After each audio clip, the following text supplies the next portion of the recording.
আপনি কি প্রতিদিন সকালে লেবু পানি খান? অনেকেই বলেন লেবু পানি সব রোগ ভালো করে, কিন্তু এটা কি সত্যি? আর সহজ ভাষায় সব জেনে নিন। লেবুতে কি আছে? ভিটামিন সি আছে, শরীরের জন্য কিছু উপকারী উপাদান আছে, তাই অনেকেই এটি খেতে পছন্দ করেন। লেবুর উপকারিতা: রোগ প্রতিরোধে সাহায্য করতে পারে। ভিটামিন সি শরীরের স্বাভাবিক রোগ প্রতিরোধ ব্যবস্থাকে সাহায্য করে। শরীরে পানি ঘাটতি কমাতে সাহায্য করে। লেবু মিশিয়ে পানি পান করলে অনেকেরই বেশি পানি পান করতে সহজ হয়। ত্বকের যত্নে সাহায্য করে। ভিটামিন সি ত্বক সুস্থ রাখতে ভূমিকা রাখে। ওজন নিয়ন্ত্রণে সাহায্য করতে পারে। লেবু পানি একা ওজন কমায় না, তবে কোমল পানির সাথে খেলে এটি ক্যালোরি কমাতে পারে। কিছু মানুষের আরাম লাগতে পারে, তবে সবার ক্ষেত্রে সমান হয় না। লেবুর ক্ষতিকর দিক: বেশি লেবু খেলে দাঁতের ক্ষতি হতে পারে।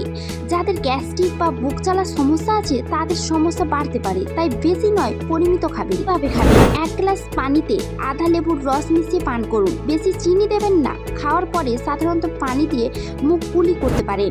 লেবু পানি ভালো অভ্যাস হতে পারে, কিন্তু শুধু লেবু পানি খেলে সব রোগ ভালো হবে না। শুধু ওজন কমবে এমনও নয়। ভালো খাবার, ব্যায়াম, পর্যাপ্ত ঘুম এবং নিয়মিত পানি পান সবই সুস্থ থাকা জরুরি। ভিডিওটি ভালো লাগলে লাইক করুন। নতুন নতুন স্বাস্থ্য টিপস ভিডিও পেতে চ্যানেলটি সাবস্ক্রাইব করুন। পরের ভিডিওতে কোন বিষয় নিয়ে জানতে চান অবশ্যই কমেন্টে লিখে জানান।